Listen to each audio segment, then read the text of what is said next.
Olá, meu povo, muito bom dia. Hoje, quarta-feira, 23 de dezembro, eu, Dudu Camargo, seu companheiro, é claro, de todas as manhãs. Com a graça de Deus, primeiro impacto no ar, 4 horas em ponto no relógio. Já começo com uma grande apreensão por parte da Receita Federal.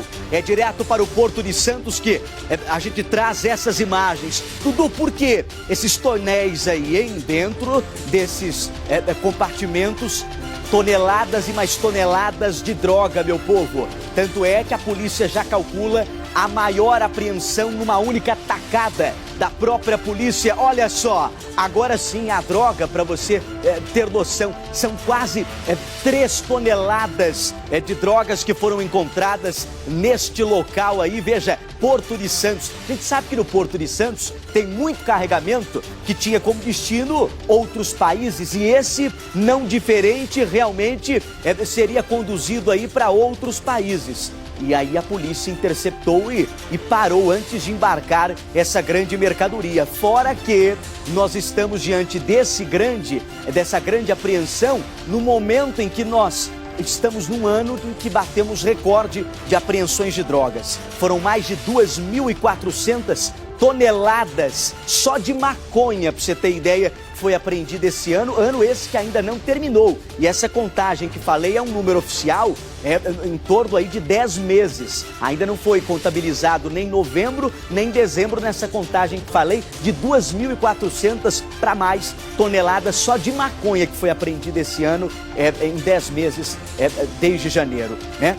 E ainda falta calcular os últimos meses, então o balanço pode ser ainda maior. Marcelo Bittencourt, me conta, como que a polícia teve conhecimento desta droga, hein? Bom dia.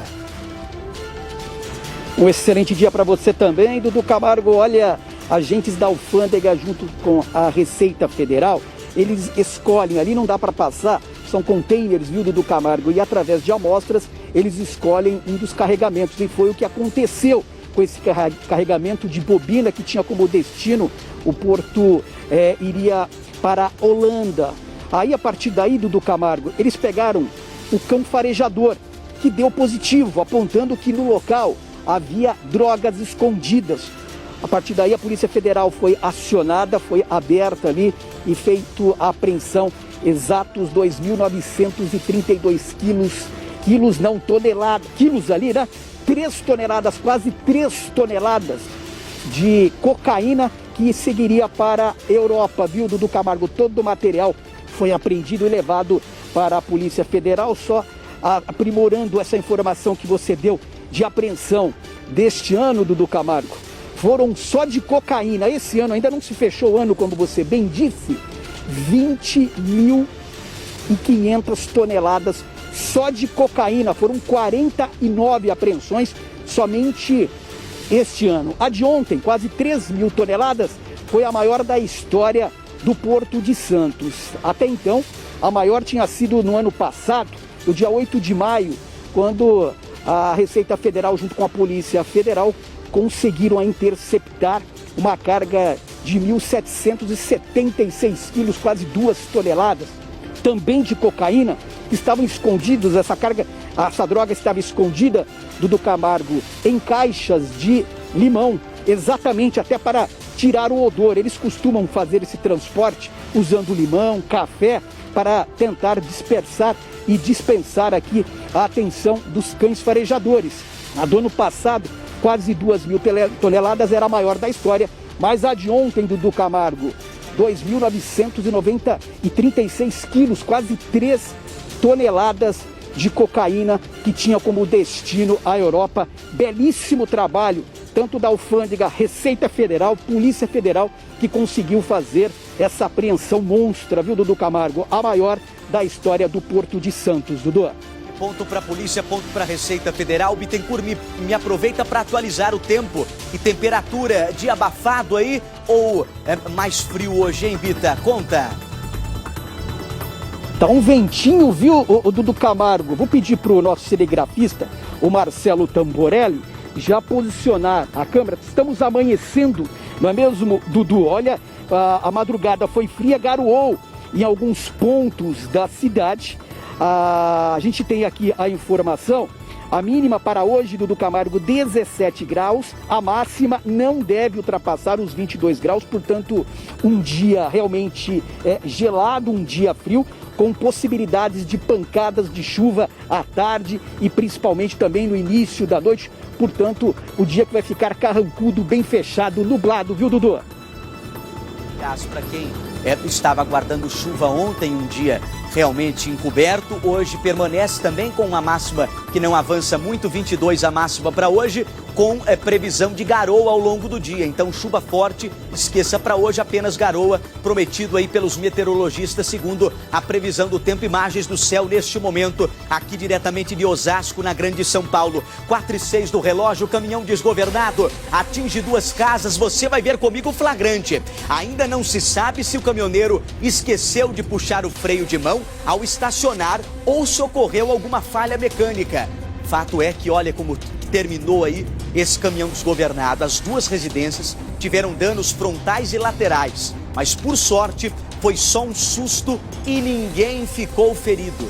O caminhão é de uma loja de materiais de construção e o dono se disponibilizou a consertar os danos. O veículo ficou destruído e precisou ser rebocado com a ajuda de um trator. Esse caso vem pra gente lá de Porto Alegre. E olha, falando em Porto Alegre, teve cidade no Rio Grande do Sul que já está adotando e adotou a partir de ontem o toque de recolher a partir das 11 da noite por conta da alta. Lá, só Porto Alegre, para vocês terem ideia, já são mais de 5 hospitais com 100% aí de leitos de UTI ocupados por lá, hein? Coisa tá realmente complicada no sul do país também, envolvendo a Covid-19, que nós já vamos falar sobre. Mas a polícia procura pistas dos homens que mataram um jogador de futebol durante a final de um campeonato. O crime aconteceu na frente de dezenas de testemunhas. É o que a gente tem mostrado aqui. Os criminosos que vão para executar não estão nem aí se está em plena luz do dia, se tem alguém olhando. Tanto é que nós mostramos aquele caso do Brás ontem, de uma moça sendo executada. Tudo indica que aquele cara foi contratado para matar aquela moça. Daqui a pouco nós vamos trazer reportagem disso também. Mas veja aí, ó, quantidade de gente que estava no local e mesmo assim o cara foi executado, hein? Coloca no ar essa história, o motivo por trás da execução. A polícia trabalha para desvendar. Será que já sabem? Vamos ver na reportagem. Carlos Henrique da Silva, de 30 anos, foi executado durante uma partida de futebol no campo do Vasco, no bairro Petrópolis. A vítima era jogador de futebol amador e estava participando da final de um campeonato do bairro, quando foi executado. Testemunhas relataram que, como a partida terminou em 0-0, os jogadores permaneceram em campo, aguardando a cobrança de pênaltis para definir quem seria o grande campeão da final. Foi quando 2 homens se aproximaram e efetuaram vários disparos de arma de fogo contra a vítima. Em um vídeo que circula nas redes sociais, uma testemunha relata como o crime aconteceu. O jogo acabou 0-0, comia pros pênaltis, viu 2 caras, mataram o monstro, queima-roupa. Carlos Henrique, que era conhecido como Monstro, morava no bairro Chã da Jaqueira. Segundo o Instituto de Criminalística, ele foi morto com 5 disparos. Populares ainda informaram que os criminosos chegaram e fugiram em uma moto. Ainda não há informações sobre a autoria e a motivação do crime. E após a abordagem, traficante indica a casa onde escondia drogas e arma.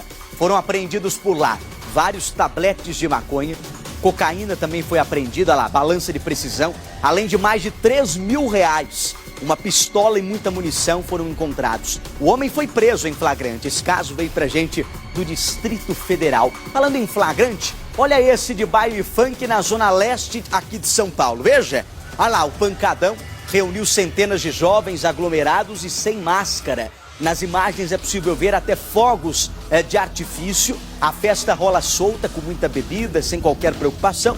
Esse baile funk aconteceu no bairro Cidade Tiradentes, hein?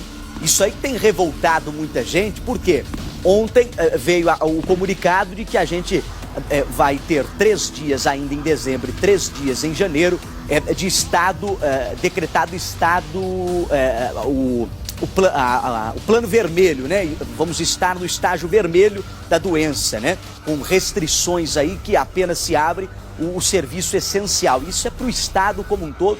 Ontem o governo anunciou isso aí. E muita gente ficou revoltada, principalmente o pessoal de shopping, o pessoal dos bares e restaurantes que irão ter que fechar, porque eles falam o seguinte, ó, estão culpando a gente pelo aumento de número de casos, mas a gente é o que mais aqui afere a temperatura, recomenda lá o uso de máscara, quando vê que um cliente está lá com a máscara apenas tampando a boca e não o nariz, a gente vai lá, recomenda. E enquanto isso, o transporte público lotado, os bailes funks acontecendo livre, leve e solto, sem ninguém restringir. E aí, quando se tem lá a fiscalização no shopping, no bar e restaurante, ela vem severa e a gente não vê uma fiscalização, punição rigorosa e severa também para esse povo de baile funk, de transporte público. Tá tudo aglomerado dentro de ônibus, dentro de estação de metrô e por aí vai. Por isso que muitos estão reclamando que irão ter que fechar as portas enquanto o baile funk está rolando solto aí, viu? E atenção, São Paulo, para essa imagem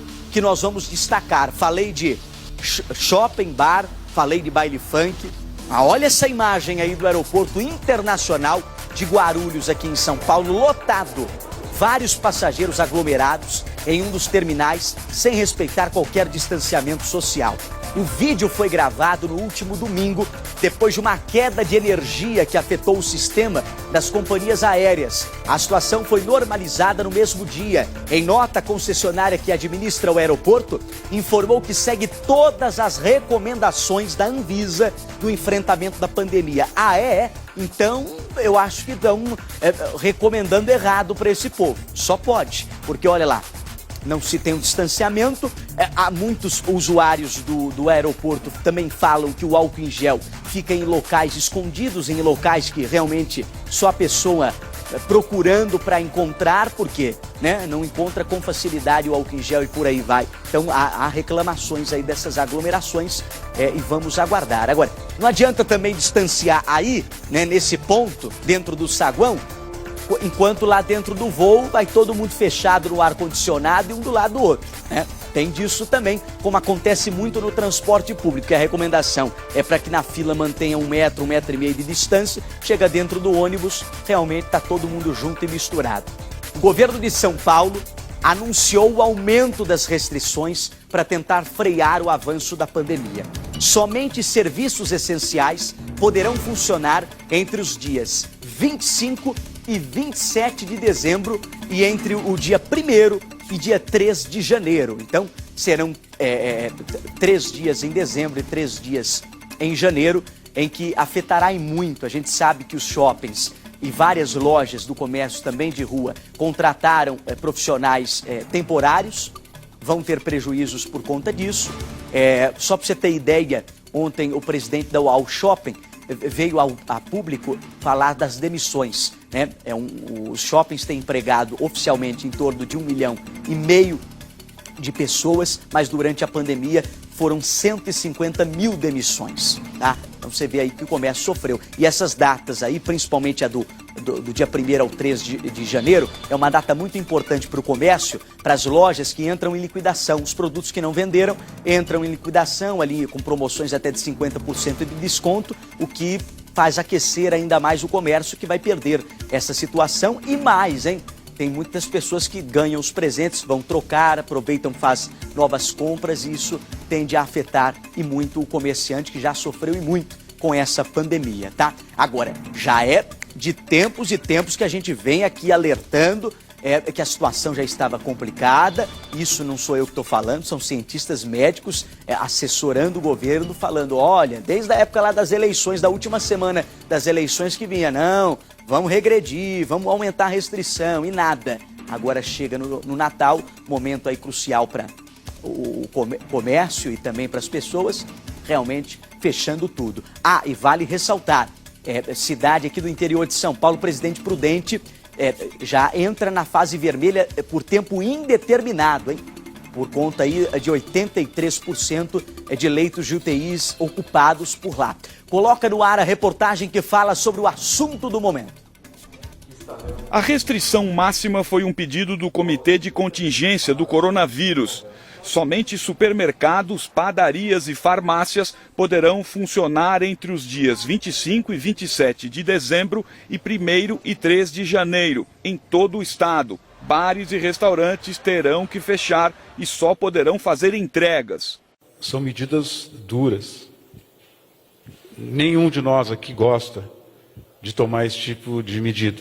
Nós estamos numa situação em que, se aumentar mais o número de casos, aumentar mais o número de internações, nós podemos começar a enfrentar colapso no atendimento. Na prática, a eficácia das restrições anunciadas nesta terça-feira depende muito dos prefeitos. Os médicos deixaram clara a preocupação com as aglomerações nas praias e defenderam um rígido controle de acesso. Nós conclamamos para que esses prefeitos sejam austeros. As pessoas entendem que as praias não teria problema, eu estou ao ar livre, mas as pessoas se aglomeram debaixo dos guarda-sóis, bebem, riem sem máscara, e isso é um cenário de transmissão do vírus. E as pessoas falsamente se sentem seguras. No primeiro dia de férias do governador João Dória, a secretária de Desenvolvimento Econômico, Patrícia Ellen, fez um apelo. Para a gente lembrar das pessoas em risco. Quando a gente vai para uma festa e tira a máscara, lembrem, por favor, da pessoa mais próxima de vocês que está sofrendo com coronavírus. Não tenham vergonha de usar máscara. Só porque você foi numa praia e tem 200 pessoas sem máscara, aí você põe a máscara, todo mundo te olha feio, está errado. Está na hora da gente dar um exemplo. Se você foi, seja o único de máscara lá, mas dê o exemplo. Por ter ultrapassado 80% de lotação dos leitos de UTI, a região de Presidente Prudente, no interior, voltou para a fase vermelha da quarentena. A mudança é por tempo indeterminado e já vale a partir desta quarta-feira. O governo definiu que uma nova classificação das fases da quarentena no estado será feita no dia 7 de janeiro. E pelo menos 3 regiões já inspiram cuidados por causa da taxa de ocupação dos leitos de UTI. Sorocaba, no interior, Registro e o ABC Paulista, na Grande São Paulo. São Paulo se aproxima de 1.400.000 casos de contaminação pelo novo coronavírus.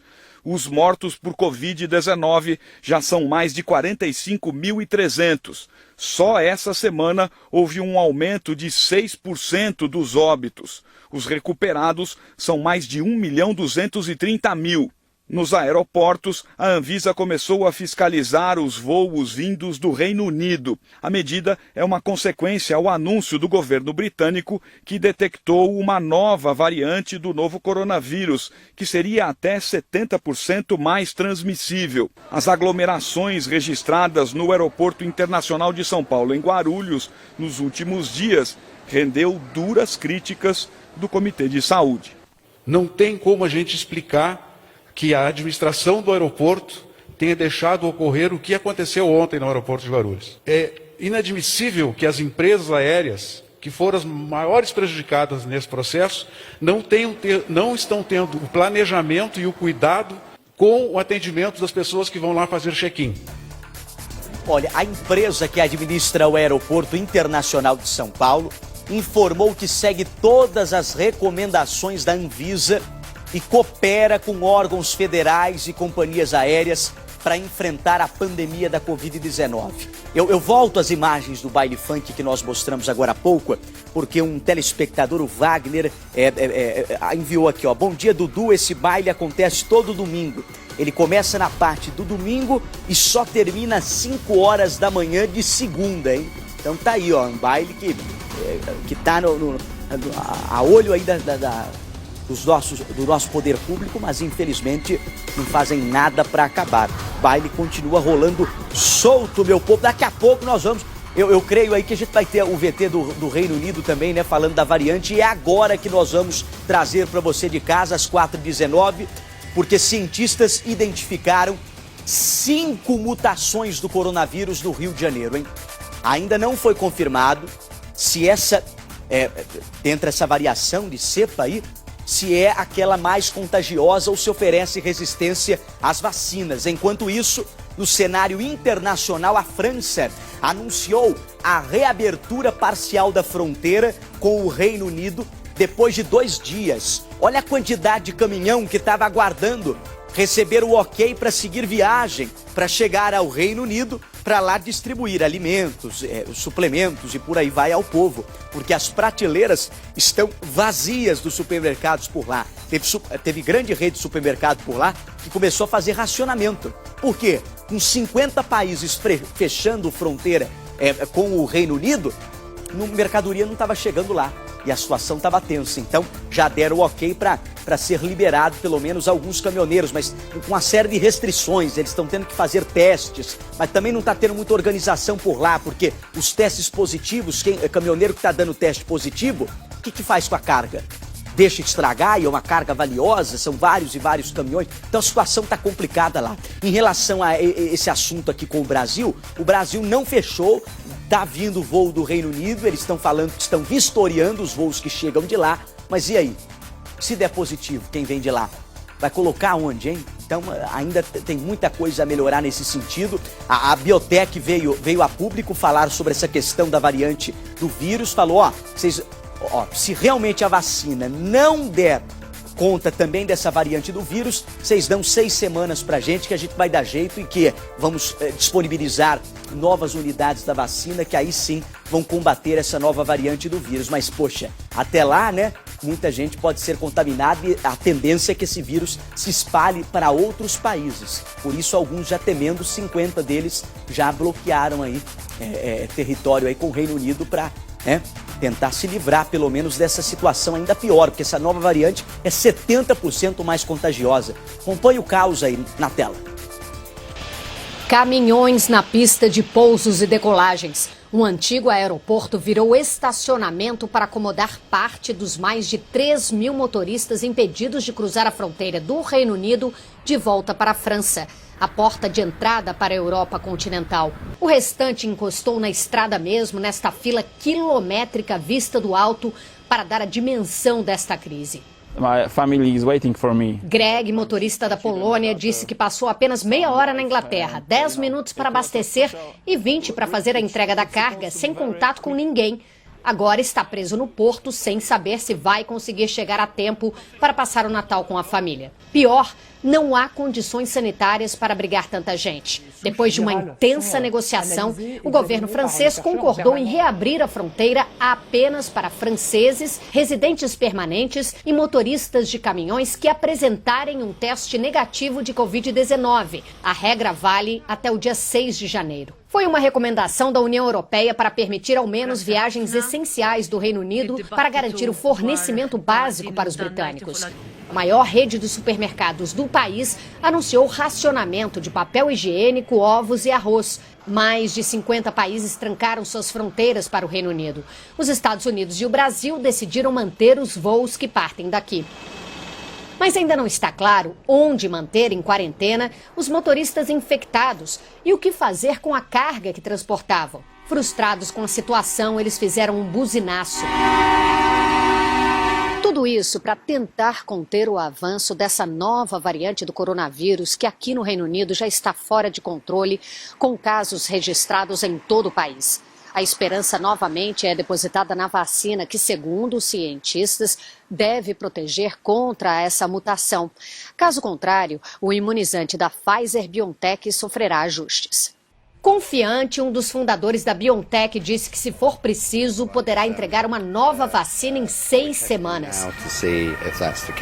Em prol da ciência, a Igreja Católica disse que é moralmente aceitável o uso de vacinas desenvolvidas a partir de células de fetos de mulheres que sofreram abortos, ao menos que não estejam presentes nas doses aplicadas na população. O Vaticano continua a lidar com casos de Covid-19. 2 cardeais foram infectados, segundo a agência de notícias Reuters, mas não foi confirmado se eles participaram de um evento administrativo com o Papa Francisco. Este ano, por conta das restrições na Itália, a mensagem de Natal não será lida como de costume ao ar livre em frente à Basílica de São Pedro. O Papa vai estar recolhido dentro do Vaticano e fará sua bênção a todos pela TV.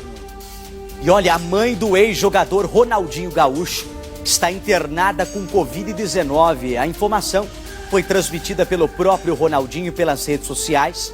Dona Miquelina tem 71 anos, está no centro de terapia intensiva do hospital. A Mãe de Deus é o nome do hospital, que fica em Porto Alegre. Aliás, eu citei há pouco, né, a situação de Porto Alegre, que está muito complicado. São vários hospitais com os leitos de UTIs ocupados, né, faltando vaga. Tivemos uma cidade do sul que desde ontem começou a aplicar o toque de recolher na cidade. O ex-craque agradeceu as orações dos fãs. E olha, a polícia prendeu um falso advogado que extorquia vítimas vendendo a soltura de presos. O nome dele, Cleiton Oliveira. Ele fingia ter influência na decisão de desembargadores do Tribunal de Justiça para enganar parentes de detentos. As vítimas chegavam a pagar mais de 50 mil reais pelas decisões judiciais e muitas vezes eram ameaçadas. Ele já teria inclusive matado pessoas que caíram no golpe.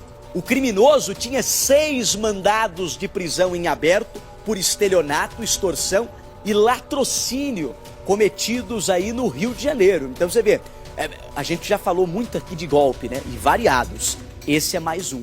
Então muito cuidado. Você vê que ele pegava pessoas ali que, queriam fazer de tudo para ajudar o parente, o ente querido que estava no presídio. E aí ele vinha, sou influente no meio, você me pagando aí uma taxa, eu vou conseguir a soltura aí lá do teu parente. E vinha com essa lábia, e as pessoas acreditavam e pagavam até 50 mil reais para esse homem. Ele foi angariando dinheiro, mas uma hora a casa caiu para ele, como já caiu outras vezes, porque ele já teve passagens por outros crimes, tá? E mesmo assim estava solto. Dono de fábrica clandestina de cosméticos vai para a cadeia. O local era usado para lavagem de dinheiro da milícia. Inclusive sobre o assunto eu vou direto ao vivo falar com ele, Daniel Penafirme. Alô, Daniel, bom dia. Muito bom dia, Dudu Camargo, todo mundo ligado no Primeiro Impacto, esse fenômeno de audiência em todo o Brasil. A gente tem aí as imagens, que horror de lugar que era essa fábrica clandestina de cosméticos que funcionava em Nova Iguaçu, na Baixada Fluminense, numa área de Nova Iguaçu, com forte atuação de grupos milicianos, de grupos paramilitares.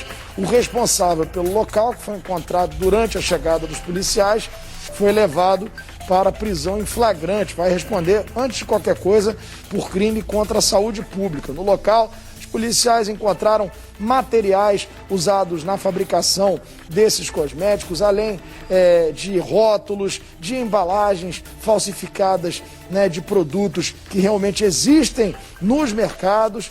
E não havia nenhum tipo de certificação de vigilância sanitária ou qualquer órgão competente para dar o ok, para dar o aval para aquele lugar ali funcionar como fábrica de cosméticos. A operação foi deflagrada pela competente equipe da Delegacia de Defesa do Consumidor, a DECOM, está fazendo um esforço danado para dar um tombo na milícia aqui no Rio de Janeiro, Dudu, e tem conseguido. Portanto, parabéns aos policiais civis da DECOM que conseguiram descobrir essa fábrica clandestina de cosméticos. E o detalhe é que o material produzido nessa fábrica ia para estabelecimentos comerciais da milícia que atua naquela região.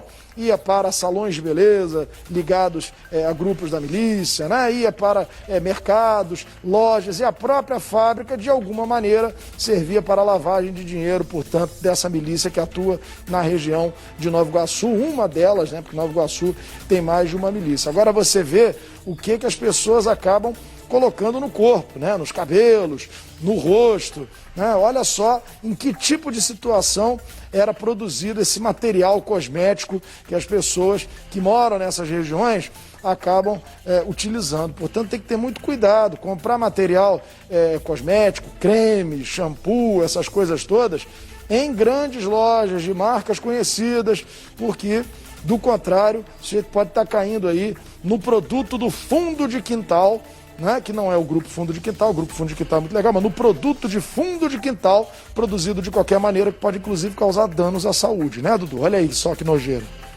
Tá aí, ó, você vê as imagens. Daqui a pouco eu vou voltar com o Daniel, ainda hoje, para falar de outras notícias do Rio de Janeiro, como o prefeito de Cabo Frio está sendo investigado após um vídeo em que ele ameaça uma pessoa com uma arma viralizar. No vídeo é possível ouvir o político dizer que se alguém passar vai levar bala e que já tinha passado dos limites. Daqui a pouco nós vamos abordar esse assunto, como também a chuva aí no Rio de Janeiro, hein? Que chuva, hein, Daniel? Ontem, causando diversos estragos em boa parte do Rio de Janeiro. Hoje já tem previsão de mais chuva ou já cessou por ontem, Daniel? Tem previsão sim, previsão hoje é de céu parcialmente nublado, com pancadas de chuva a qualquer hora do dia ou da noite, inclusive pode chover forte já a partir das 10 horas da manhã, no meio da manhã. Nesse momento chove fino aqui onde nós estamos em São Cristóvão, vamos torcer para que continue assim, muito embora haja aí a previsão de pancadas de chuva um pouco mais fortes, principalmente na região serrana do Rio de Janeiro, na Baixada Fluminense e também na região da Costa Verde. Ontem houve muita destruição na área de Xerém, distrito de Duque de Caxias, desabamento de casa, com direito a gente ferida, gente soterrada e uma pessoa morta. Inclusive, sobre essa chuva toda, eu tenho agora uma imagem sobre isso, um surf na enchente, uma imagem até inusitada, veja, que a gente flagrou lá no Rio de Janeiro. Como o Daniel falou, não só Xerém, mas choveu forte muito na descida da Serra de Teresópolis, teve trechos lá em retenção, tivemos também a Avenida Presidente Vargas, um acidente envolvendo um carro e um ônibus que ocupou uma faixa da pista central na altura da Cidade Nova, sentido Candelária, o trânsito sem retenções do trecho, os bombeiros estiveram lá no local. Além disso, mais chuva chegando, hein? Região da Barra, também ontem tivemos um acidente com um carro ocupando uma faixa da pista central. Tivemos também uma chuva moderada, já seguindo por uma intensidade mais forte, lá no Rio de Janeiro, zona oeste, zona norte da cidade, também foram regiões atingidas. Como o Daniel adiantou, região de Xerém. Xerém é até um local onde o Zeca Pagodinho tem sítio e já ajudou e muito, né? Tem até meme aí do Zeca Pagodinho num quadriciclo, ajudando pessoas, dando até uma entrevista. Em várias épocas que a chuva castigou o Xerém, o Zeca estava lá para ajudar. A Defesa Civil na cidade já foi acionada. Em Paraty, cidade turística, as cachoeiras transbordaram e formaram um riacho entre as ruas de Trindade e Costa Verde do Rio de Janeiro. Sirenes, inclusive, por lá ontem foram acionadas em diversos pontos da cidade. Tivemos também queda de árvore interditando a rua Professor Álvaro Rodrigues, também na altura da rua 19 de fevereiro. O trânsito ficou congestionado lá, segundo o que informou a 7 Rio. Tivemos reflexos da chuva também no trânsito na Avenida Brasil, sentido Zona Oeste, a partir lá da Penha, no sentido centro, houve impactos a partir lá da região de Irajá. Tivemos Rebouças, né? Um acidente aí com uma moto ocupando a segunda galeria por lá e por aí vai. Cidades da Costa Verde, chuva forte aí com vários transtornos. 2 imóveis em Angras dos Reis também foram atingidos por deslizamento de terra. Daniel, nós tivemos alguma vítima também, acredito eu que muito prejuízo material, mas de vítima. O Corpo de Bombeiros chegou a falar em vítimas aí fatais, ô Daniel? Porque para mim pintou apenas a ocorrência de um homem que morreu eletrocutado após encostar em um cabo de energia lá em Taquara, em Jacarepaguá, zona oeste do Rio. A vítima, passada pela estrada do Pau da Fome na terça-feira ontem, tentou retirar o fio da pista quando recebeu a descarga elétrica. Segundo o Corpo de Bombeiros, o homem, que não foi identificado, já foi encontrado sem vida quando a ambulância chegou ao local. Daniel. Houve uma vítima fatal, houve uma morte em Duque de Caxias, na Baixada Fluminense, precisamente no distrito de Xerém, que é um distrito rural de Duque de Caxias, fica numa área bem remota, bem afastada do centro desse município da Baixada Fluminense, já na subida da Serra de Petrópolis, né? Uma região onde você frisou muito bem, o Zeca Pagodinho tem sítio, o Fluminense tem lá o centro de treinamento dos atletas das divisões de base, mas é uma região montanhosa e muito arenosa, que sempre que chove dá esse tipo de problema. Sempre que chove forte na Baixada Fluminense, o primeiro lugar a ter deslizamento de terra, até porque fica próximo a uma serra, né, colado a uma serra, e também ter transbordamento de rio, é a região de Xerém. E houve desabamento de residências ontem em Xerém, e a do Secretaria de Defesa Civil de Duque de Caxias confirmou uma morte. E também confirmou que pessoas ficaram feridas nesse desabamento, foram levadas para o Hospital Moacir do Carmo, que é a unidade hospitalar mais próxima lá da região de Xerém. Portanto, houve essa confirmação dessa morte em Xerém, na Baixada Fluminense, Dudu. Tá aí então as imagens da chuva, veja a força das águas, ó.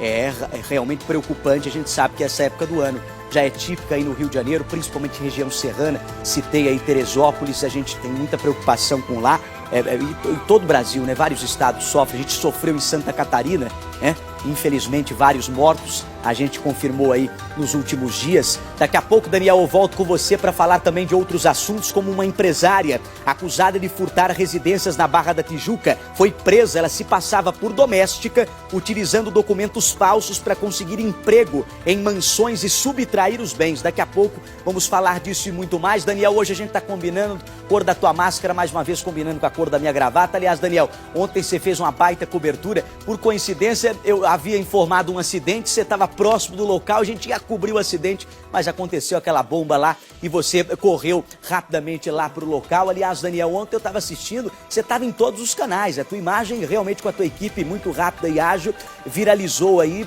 né, com inclusive a fala do Crivella. Então parabéns a você por sempre trazer as notícias em cima da pinta aí direto do Rio de Janeiro. Aliás, um abraço especial para o povo de Porto Alegre, viu? Rio Grande do Sul nos dando uma audiência fenomenal nesta manhã. Agradeço a vocês, viu, pelo carinho. Olha, como eu disse, você viu aí a situação da chuva, né? Ruas ficaram completamente debaixo d'água, até estações de metrô ficaram alagadas. Teve morador que precisou limpar a lama da própria casa. Nós temos já a primeira reportagem, veja. A pista desapareceu com a quantidade de água que chegou até a metade desse carro.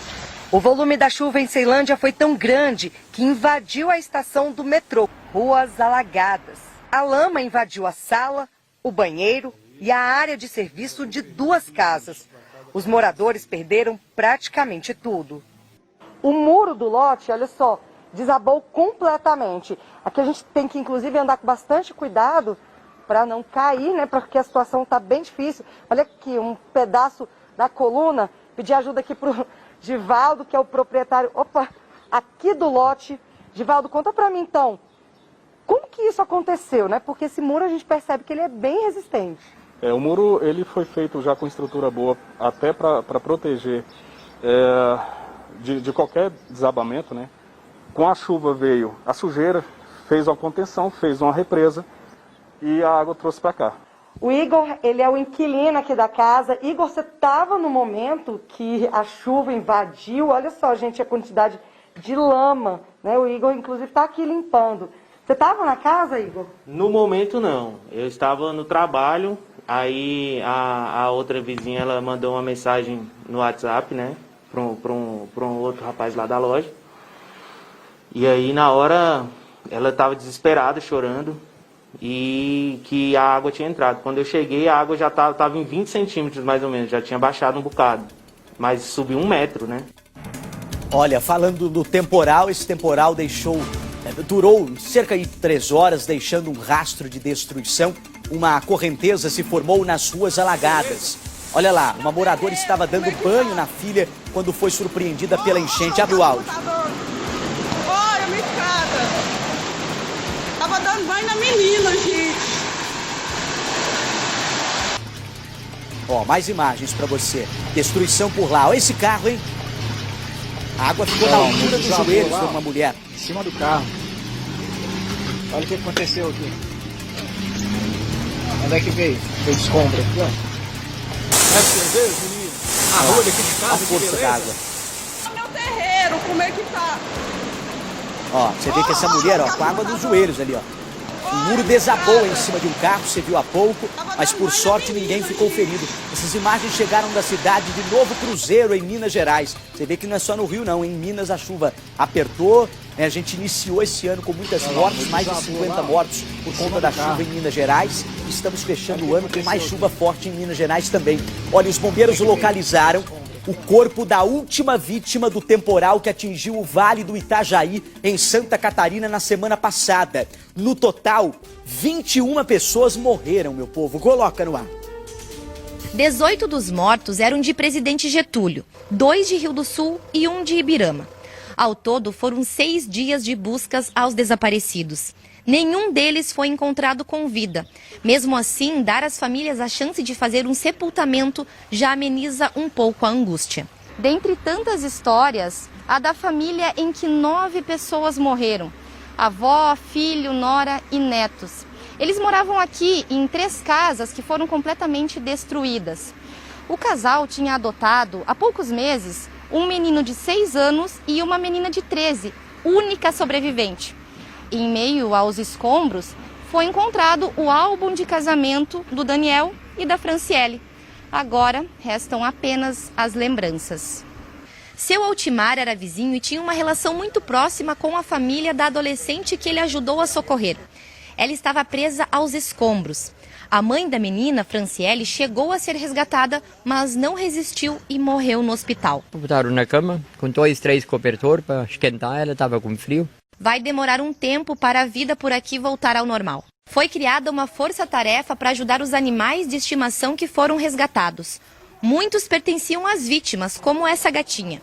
Pelo menos 68 animais foram resgatados e outros 350 assistidos pela equipe do Grupo de Resgate de Animais em Desastres, que veio de Minas Gerais para cá, em parceria com o Conselho Regional de Medicina Veterinária de Santa Catarina. Atenção básica, né, algum ferimento, alguma situação de saúde que eles apresentarem na ocasião. E também é levado suprimento, alimentação, algum medicamento, algum tratamento básico para as regiões onde os animais não conseguem chegar até aqui. Um adolescente e um homem nasceram de novo. Eles foram arrastados pela correnteza do mar e quase se afogaram. Eles ficaram horas boiando antes de serem levados até a areia pela própria água. A mesma água que quase matou os dois foi a mesma água que levou os dois à areia. Eles ficaram boiando. Acompanha essa história aí, né? Foi nesse local, né? Foi nesse local aí que a gente pôde fazer as imagens.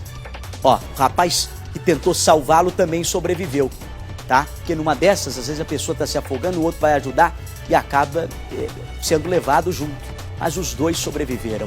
Olha, vamos falar de um idoso, mas antes, tem o teu VT dessa história aí do afogamento? Então vamos acompanhar a reportagem até para ver o local exato aí dessa praia. As vítimas passaram um sufoco neste local que fica na Barra do Jucu, em Vila Velha. Um adolescente de 14 anos teria pulado no mar e não conseguiu voltar. Um homem que também estava aqui viu tudo e pulou na água atrás dele. Os dois foram levados pela correnteza. O adolescente conseguiu boiar e depois de 2 horas e meia, a correnteza o levou até a areia. Desnorteado, ele pediu ajuda a este morador, que gravou um vídeo pra gente contando o que aconteceu. O menino chegou aqui com sede, cansado, falou que já tinha até desistido. Que bom que Deus ajudou ele. Já o homem, a princípio, foi dado como desaparecido, mas de acordo com o Corpo de Bombeiros, ele também conseguiu nadar e saiu da água. O adolescente de 14 anos e o adulto entraram na água exatamente aqui nesse local que fica no final da praia da Barra do Jucu. É um local conhecido pelo encontro do rio Jucu com o mar. Aqui, de acordo com os frequentadores, é um lugar muito perigoso para o banho, porque a correnteza é extremamente forte. O Igor tem costume de pescar aqui no local. Ele faz um alerta sobre o perigo da região. Bastante perigosa bastante. Pessoa que pular aqui nesse meio aqui onde eu tô te mostrando aqui, ó, ele é puxado pela correnteza. Aí puxou aqui, ó, vai embora. Olha, agora sim, idoso de 71 anos capota carro durante uma forte chuva. A pista estava molhada e o motorista perdeu o controle da direção.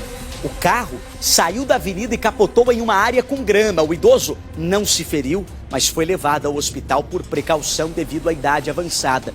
Esse acidente aconteceu no Distrito Federal. Falando em acidente, daqui a pouquinho a gente vai tratar daquele acidente de ônibus. Lembra que ontem, Bia, a gente falava, inclusive, eu citava, né, de ônibus antigos ou que não tinham documentações corretas para circular? Pois bem, não deu outra. O ônibus realmente colidiu lá com aquele caminhão bitrem na cidade de Parapuã, aqui no interior de São Paulo, que infelizmente até o momento 7 mortos e ainda uma pessoa em estado grave no hospital, além de 14 que ainda permanecem internados. não deu outra. O ônibus realmente não tinha documentação para circular e levar aqueles passageiros. E atenção, porque tem flagrantes da semana. A gente vai trazendo agora uma pessoa que estava esperando ali já há várias semanas por uma cirurgia que não aconteceu. E sabe por que não aconteceu? Por falta de parafuso ortopédico. Olha só, meu povo, tá faltando até parafuso. Veja comigo.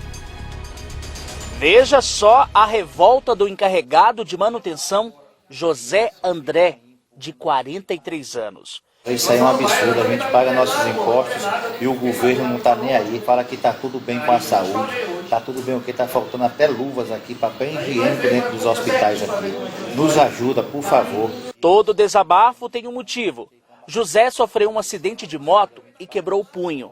Desde o dia 2 de dezembro, ele está internado no Hospital Regional de Taguatinga, o HRT, aguardando uma cirurgia. Mas o hospital alega que não tem insumos para o procedimento cirúrgico. A mulher do José André já não sabe mais o que fazer. Minha esposa já passou mais de 30 horas de dieta. Chega, o médico diz, não tem parafuso. No outro dia fala que tem, no outro dia fala que não tem, e é só empurrando com a barriga. A Roberta diz ainda que já procurou a Defensoria Pública e nada de solução. O HRT, Hospital Regional de Taguatinga, deu uma nota falando que essa falta de parafusos, ou seja, que faz parte dos insumos para cirurgias, acontece. Mas só que eles estão adquirindo novos parafusos. Mas veja só essa cena que encontramos aqui na parte onde estão internadas essas pessoas esperando por um procedimento cirúrgico por conta dessa falta de parafusos. Vejam só, são vários pacientes pedindo com toalha, com lençol, abanando de um lado para o outro, nas janelas, pedindo socorro. Socorro para a saúde pública do Distrito Federal. A Renata está com a mãe, dona Elice Marques da Silva, de 56 anos, internada desde o dia 10, com uma infecção na prótese. A filha está desesperada, com medo de perder a mãe. Desespero total, eu tô vendo a minha mãe morrendo em cima da cama. Ela tá com um quadro de infecção na prótese de quadril, eles dizem que não pode operar, que não tem como abrir, que não tem como fazer nada. Já falaram que o caso dela é o mais grave da ortopedia e não fazem nada, e eu tô vendo ela morrendo a cada dia. Isso já é de um bom tempo que a gente vem acompanhando esse descaso aí na área da saúde. Há muito tempo que a gente vem falando que a saúde desse país está doente, tem muito a melhorar. E com essa pandemia só intensificou um problema que já era grave. Se não estão dando conta nem de leitos que já estão ficando superlotados nos hospitais de UTI por conta do principal problema de saúde atual, que é a pandemia, que é a questão do coronavírus, imagine as outras doenças. Olha, o novo coordenador de uma operação que investiga desvios bilionários de fundos de pensão de estatais, enviou um ofício à Procuradoria-Geral da República sugerindo que as apurações do caso sejam feitas pela Polícia Federal. A alegação é que ele não quer trabalhar muito. Olha só, coloca. Em um ofício enviado à PGR, o novo coordenador da Operação Greenfield, Celso III, fez uma proposta que, na prática, encerraria os trabalhos da força-tarefa que investiga desvios bilionários em fundos de pensão de empresas estatais. Até agora, a Operação Greenfield ajudou na recuperação de 11 bilhões de reais aos cofres dos fundos de pensão, por meio de ações judiciais e acordos de delação premiada. Segundo revelou o jornal O Globo, III se recusa a dar prosseguimento nas investigações que já começaram e recomenda que tudo seja enviado para a Polícia Federal. No documento de 14 páginas, III fala que, decididamente, não estou aqui para trabalhar muito. Já o fiz na Gringolândia, roça, região italiana do Rio Grande do Sul, e chegando a Porto Alegre a bordo do êxodo rural, servido por apetitoso x-mico, pão e banana, no correr de largo tempo. Ou seja, trabalhei pela sobrevivência, não porque achassem bom. Hoje, quero é jogar futebol. Outro trecho escreve que, se fosse o Procurador-Geral da República, Augusto Aras, teria dissolvido a operação. III enfatiza o volume de trabalho em várias partes do ofício e elogia o trabalho hercúleo da equipe da operação, composta por 7 procuradores. E faz um alerta, caso algum colega decida continuar tocando as investigações. Saiba que a carga não poderá, a exemplo da Greenfield, ser devolvida adiante a seus pares. Em mensagem enviada, Celso 3 fez questão de frisar que nada tem a ver com acabar com a investigação e disse: declinação não é arquivamento, é mandar para outro procurador a matéria. Sobre o excesso de trabalho, ele escreveu: matar-se de trabalhar eu já fiz quando precisava ganhar de dia para comer à noite. Agora, não mais. O ofício foi encaminhado para a 5ª Câmara de Coordenação e Revisão do MPF, órgão responsável por coordenar casos de combate à corrupção. O colegiado informou que vai analisar todas as observações feitas por 3 no documento. Olha, 4 pessoas foram presas acusadas de envolvimento no ataque a um acampamento de famílias sem terra. Veja. Menos de 48 horas após o ataque ao grupo de acampados da fazenda Surubim, em Eldorado dos Carajás, a polícia já tinha prendido 5 pessoas.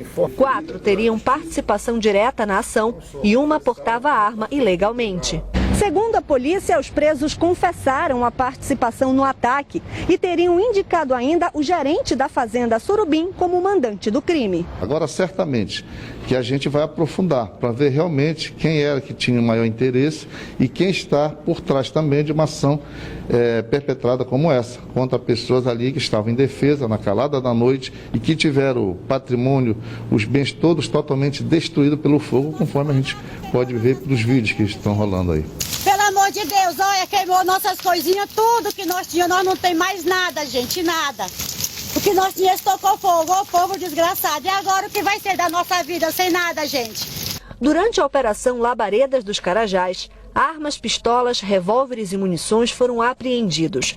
A polícia também identificou que a gasolina usada no incêndio pertencia à fazenda. No dia 15 de dezembro, cerca de 30 famílias do movimento da Liga dos Camponeses foram alvo de homens que invadiram o acampamento e atearam fogo nos barracos. Os danos foram materiais. Olha a moto do meu tio aqui, a carretinha de trabalhar.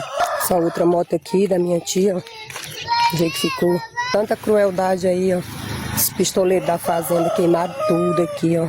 Essa é uma área crítica onde houve esse incêndio. O que o senhor pode falar para a gente em relação a essa área da fazenda? É uma área que está em litígio judicial pela ocupação que está tendo lá. É o litígio que já vem desde 2009 e não temos ainda uma decisão definitiva que possa dizer realmente a quem pertence, quem deve permanecer naquele local. Enquanto isso, a demanda prossegue e a gente está tendo esses conflitos. Normalmente, o proprietário, os interessados na área, querendo retirar as pessoas que estão ali ocupando. Olha, a gente falou há pouco das chuvas, né? Teve motorista que teve problemas ao volante por causa justamente da chuva. Olha esse vídeo aí, ó. Olha essa imagem.